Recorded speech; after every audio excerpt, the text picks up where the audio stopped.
So in this video I'm going to go over another exercise to help you practice rocking the weight from the front of the blade to the back of the blade. Some people find it a little bit difficult for confidence and things like that. To go to the front of the blade is easier, it feels safer, but often people struggle with the back of the blade and it's really required from going backwards to forwards. So it's a really important thing to do.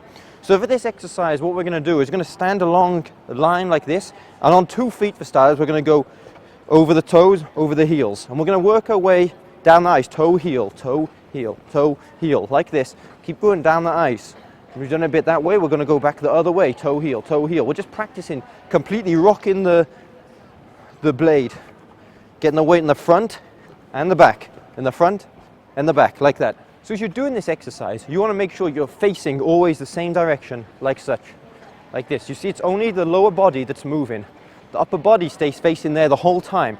You don't want to move around or anything like this. Don't do it like that, looking down at the floor. Upright, completely over your feet, and rock the weight, force it backwards, like that. Now if you're uncomfortable with trying this exercise, you don't feel so easy on at the moment, try along the barrier. You can hold onto the barrier lightly, like such, and work your way down the ice. Don't hold on to it and lean on it like this. You're not going to go anywhere. So make sure you're stood up over your own feet, and we're just doing this small movement like this. So the next step from this two-footed one is to try it on 1 foot, which is much harder, but a much better exercise. You work your way down the ice like such. You keep your free leg in close to the skating foot like that, nice and close, like this.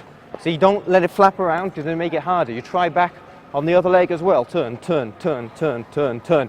Try it on both feet. You can go back this way, turn, turn, turn, turn.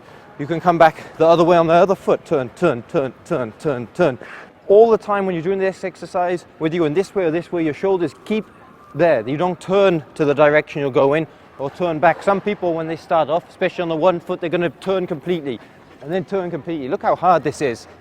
It makes life really difficult for yourself. So work on that control. Keep the body that way and turn, turn, turn, turn, turn, turn. You want as minimum movement as possible. You want the shoulders to stay completely open each time you turn like this. You don't want to do turn, turn, turn, turn like that. So this exercise we've just gone over is a great one for working your core muscles, for working your balance, and it helps you with your confidence of being able to get the weight on that heel to allow you to turn from backwards to forwards, which also help you in your twizzles. They're going to help you in everything.